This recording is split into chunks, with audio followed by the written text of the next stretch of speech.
Thank you for subscribing to our channel. Today is Monday, May 24, 2021. Fox report: rocket lands near Iraq base hosting U.S. troops. A single rocket struck close to a military base hosting U.S. troops in western Iraq on Monday without causing any injuries, a spokesman for the U.S.-led coalition said. The rocket struck near Ain al-Asad Air Base, a sprawling complex in Anbar province, at 25 minutes to 2 p.m. Call? Wayne Morodo said on Twitter. He said damages were being assessed and an investigation was launched. An Iraqi security official said the rocket struck close to a village outside the base. Al Jazeera report: Hamas rejects Belarus claim over plane bomb threat. Belarus has said a false bomb threat that prompted a passenger plane to be diverted to Minsk, where authorities arrested a journalist on board, was written in the name of the Palestinian group Hamas. Authorities released on Monday what they said was the text of the bomb alert as officials sought to defuse a mounting international outcry over what Western capitals have denounced as an act of state piracy. Fox report: Portland commissioner who backs defunding police runs racial justice bureau with long-standing dysfunction. Portland Commissioner Jo Ann Hardesty, who spearheaded the local defund police movement, is in hot water after attempting to block the public release of records about her Equity Bureau, which was found to be riddled with ethics and abuse of power issues permeating its bureaucratic ranks. Hardesty was assigned in January as commissioner in charge of the Office of Community and Civic Life, which handles a range of responsibilities in Portland's city government, including handling cannabis tax refunds and a racial equity plan, with social justice goals aimed at addressing systemic racism and encouraging development within Black, Indigenous, people of color, immigrant and refugee communities, its website reads. BBC report: Kuala Lumpur Metro train crash injures more than 200 passengers. A metro train carrying 213 passengers collided with an empty one in a tunnel near the Petronas Towers at about 12:45 GMT, police said. The empty train had just been repaired and was going in the opposite direction on the same track as the full one. District Police Chief Mohammed Zainal Abdullah told reporters there was no sign of foul play. We are still investigating the incident, but we suspect that perhaps there was a miscommunication from the train's operation control center, he said. BBC report: Florida high school alters 80 immodest yearbook photos of students. The school district told local media the changes were made to ensure the photos met the dress code, which says girls' shirts must be modest. But critics pointed to yearbook photos of male students left unedited despite violating the same standards. The digital alterations were made without permission, the students say.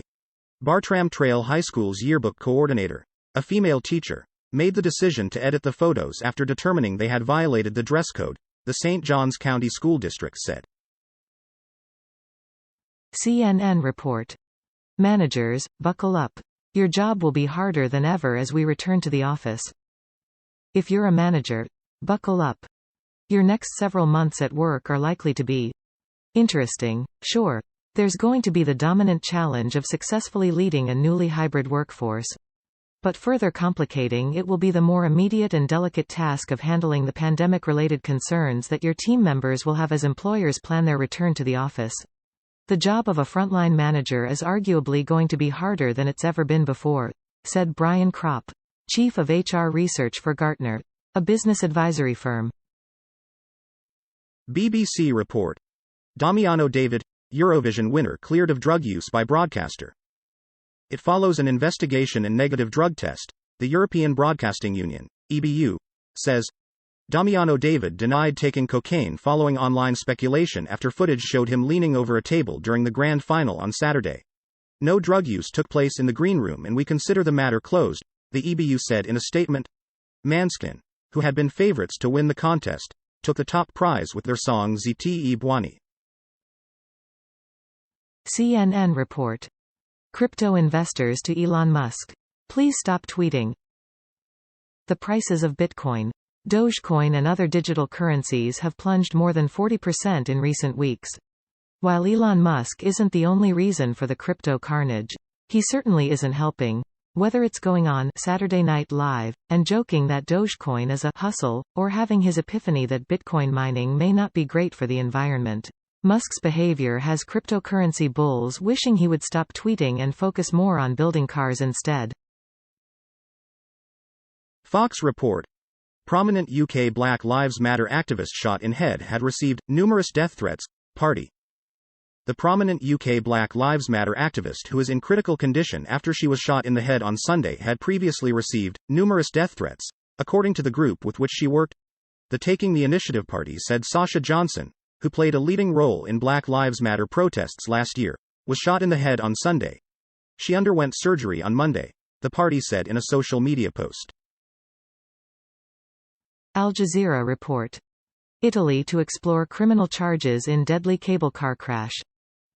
Criminal charges are being explored as part of the investigation into Italy's cable car disaster that killed 14 people, an Italian prosecutor said on Monday. The investigation will focus on why the lead cable snapped and why the emergency brake did not engage and prevent the cabin from careening back down the mountain until it pulled off the support line and crashed to the ground, lead prosecutor Olympia Bossi announced. Deutsche Welle report. Belarusian blogger Roman Protasevich appears in confessional video. In a video circulated by state TV channels on Monday, Belarusian blogger Roman Protasevich, detained when a Ryanair plane he was on was forced to land in Minsk, says he is in good health and that he played a role in organizing mass protests in Minsk last year. Yesterday, I was arrested by officials from the Ministry of Internal Affairs at the national airport in Minsk. I am in detention center number 1 in Minsk. I can say that I have no health problems, including with my heart or any other organs. CNN report. Pacific Island swears in its first female PM in a tent after she is locked out of parliament. Samoa swore in its first female prime minister in a makeshift ceremony in a tent Monday after she was locked out of parliament amid a power struggle with the country's long-standing leader, Fiami Naomi Matafa's faith in the one true God, FAST, party said the dramatic turn of events amounted to a bloodless coup, following weeks of uncertainty after the country's deadlocked April 9 election.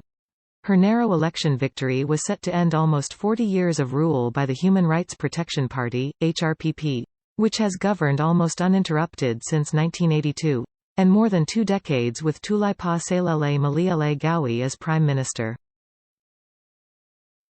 Fox report. Ohio's $1 million COVID lottery vax a million, nearly 3 million registered.